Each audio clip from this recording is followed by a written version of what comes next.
साथियों, इस समय कोरोना जैसी महामारी के चलते पूरे भारत में चूंकि लॉकडाउन चल रहा है और सारे स्कूल कॉलेज सब बंद हैं।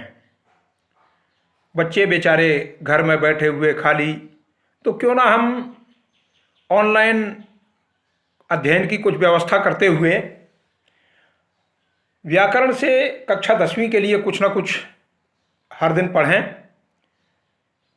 तो आज मैं आप सभी के समक्ष एक ऐसे टॉपिक को लेकर के आ रहा हूं जो पाठ्यक्रम के अनुसार कक्षा 10वीं में तो है ही, इसके अलावा प्रतियोगी परीक्षाओं के लिए बहुत ही कारगर है। मैं ब्रजेश तिवारी, जवाहर नवोदय विद्यालय पन्ना से आज व्याकरण में कक्षा 10वीं के लिए उपवाक्य लेकर के आया हूं। तो साथियों, मेरे प्रिय छात्रों, तो आज हम उपवाक्य पर चर्चा करने जा रहे हैं। उपवाक्य उपवाक्य क्या है ये? जैसा कि कल हमने रचना के आधार पर वाक्य पढ़े थे, जिसके अंतर्गत मिश्र वाक्य की चर्चा आई थी। मिश्र वाक्य में दो उपवाक्य होते हैं, एक प्रधान उपवाक्य और दूसरा आश्रित उपवाक्य। प्रधान उपवाक्य चूंकि मुख्य उपवाक्य है और वह अपने आप में पूर्ण होता है, स्वतंत्र होता है, उसकी अपनी क्रिया होती है, संपूर्ण अर्थ लेकर के चलता है, किसी पर आश्रित नहीं होता है। जैसे मैं पढ़ता हूं, ये एक प्रधान उपवाक्य हो गया। अब हम आगे चर्चा करते हैं आश्रित उपवाक्य की। आश्रित उपवाक्य क्या है? आश्रित उपवाक्य एक ऐसा उपवाक्य होता है जो अपने आप में पूर्ण स्वतंत्र नहीं होता, मुख्य या प्रधान उपवाक्य का आश्रित होता है। इनका प्रारंभ अधिकतर क्योंकि, कि, यदि, जो आदि से प्रारंभ होता है। जैसे उदाहरण के लिए लें, मोदी जी ने कहा कि अच्छे दिन आएंगे। मोदी जी ने कहा, यह प्रधान उपवाक्य है। अब इसमें जो आश्रित उपवाक्य है कि अच्छे दिन आएंगे, यह आश्रित उपवाक्य है क्योंकि मोदी जी का कहना मुख्य है, मोदी जी क्या कहते हैं वो अलग बात है। तो यहां पर आश्रित उपवाक्य कि अच्छे दिन आएंगे, यह आश्रित उपवाक्य है। हम समझ गए होंगे आश्रित उपवाक्य। अब जरा इसके प्रकार की ओर देखें कि ये कितने प्रकार के होते हैं, इसके भेद कितने होते हैं।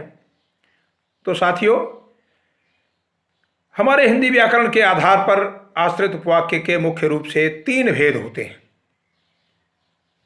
नंबर 1 संज्ञा उपवाक्य, नंबर 2 विशेषण उपवाक्य और नंबर 3 क्रिया विशेषण उपवाक्य। ये 3 तरह के होते हैं। संज्ञा उपवाक्य किसे कहते हैं, जरा हम गौर करेंगे, ध्यान देंगे। संज्ञा उपवाक्य वे होते हैं जो संज्ञा की तरह व्यवहार में आते हैं या प्रयोग में आते हैं, उन्हें संज्ञा उपवाक्य कहते हैं। दूसरे शब्दों में अगर कहा जाए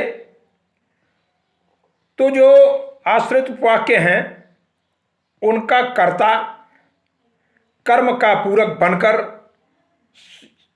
संज्ञा या सर्वनाम के स्थान पर प्रयुक्त हो, उसे संज्ञा उपवाक्य कहेंगे।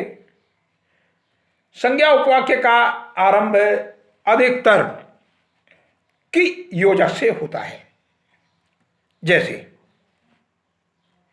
राम ने कहा कि मैं पढ़ूंगा, मैं नहीं जानता कि वह कहां है। यहां पर राम ने कहा प्रधान उपवाक्य है, कि मैं पढ़ूंगा आश्रित उपवाक्य है, संज्ञा उपवाक्य है। मैं नहीं जानता प्रधान उपवाक्य है कि वह कहाँ है, आश्रित उपवाक्य है और संज्ञा उपवाक्य है। मेरे विचार से मेरी बात स्पष्ट हो चुकी है संज्ञा उपवाक्य के विषय में। हम क्रमशः आगे बढ़ते हैं विशेषण उपवाक्य की ओर, क्योंकि हमें व्याकरण के हर हिस्से को लेकर के चलना है छुट्टियों में। और मैं चाहता हूं कि हमारे कक्षा 10वीं के छात्र या जो भी छात्र इसे पढ़ना चाहते हैं, प्रतियोगी परीक्षाओं में भाग लेने वाले, वे इसे लाइक करें, सब्सक्राइब करें। तो मैं आगे बढ़ता हूं विशेषण उपवाक्य की ओर। विशेषण उपवाक्य क्या है, हम गौर करेंगे। विशेषण उपवाक्य उन्हें कहते हैं जिन उपवाक्यों में प्रधान उपवाक्य के संज्ञा, सर्वनाम या संज्ञा पदबंध की विशेषता स्पष्ट हो रही हो, वह विशेषण उपवाक्य होता है। साथियों, मैं पुनः एक बात कहना चाहूंगा, जिन उपवाक्यों में प्रधान उपवाक्य के संज्ञा, सर्वनाम या संज्ञा पदबंध की विशेषता स्पष्ट हो, उन्हें विशेषण उपवाक्य कहते हैं। इन विशेषण उपवाक्यों का प्रारंभ ज्यादातर जो, जितना, जैसे आदि से होता है। उदाहरण के तौर पर,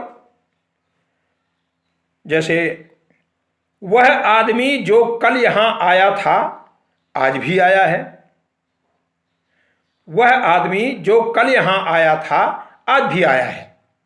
यहां पर वह आदमी और आज भी आया है, ये जो है प्रधान उपवाक्य है। वह आदमी जो कल यहां आया था, जो का से प्रारंभ हुआ है इस वाक्य का, तो ये विशेषण उपवाक्य है और आश्रित उपवाक्य है। मेरी बात शायद समझ में आ चुकी होगी। और भी उदाहरण इसके मिल सकते हैं। जितना हम काम करेंगे उतना ही हमें लाभ होगा, तो जितना से प्रारंभ होने वाले जो भी ये आश्रित उपवाक्य होंगे वो विशेषण उपवाक्य होंगे।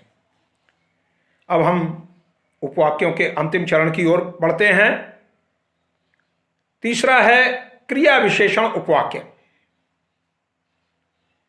ध्यान देंगे साथियों, जो आश्रित उपवाक्य मुख्य उपवाक्य की क्रिया की काल या स्थान आदि से संबद्ध विशेषता बतलाएं, वे क्रिया विशेषण उपवाक्य होते हैं।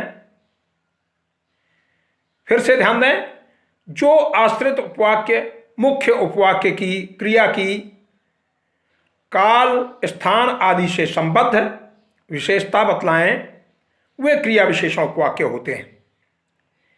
इनका प्रारंभ अधिकतर यदि, जब, जहां, जिधर, ज्यों, यद्यपि आदि से होता है।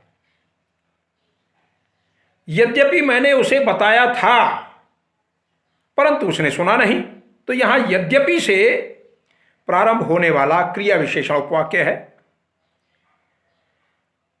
यदि तुम फसल की देख रेख रखोगे तो फसल अच्छी होगी, यदि से प्रारंभ होने वाला उपवाक्य क्रिया विशेषण उपवाक्य है। तो साथियों, आज हमारा उपवाक्य का टॉपिक यहीं पूर्ण होता है। आपसे अनुरोध है कि इन तीनों उपवाक्यों के कम से कम 10-10 उदाहरण आप तैयार करके और मेरे व्हाट्सएप नंबर 88 392 50 429 पर आप कार्य करके दिखाएं। मैं उन्हें जांच करना चाहूँगा और अगर आवश्यकता पड़ेगी तो आपको पुनः इसके लिए सहयोग मिलेगा। आप व्यक्तिगत तौर से भी मेरे इस नंबर पर फ़ोन करके मुझसे विचार विमर्श कर सकते हैं। जय हिंद, जय भारत, धन्यवाद।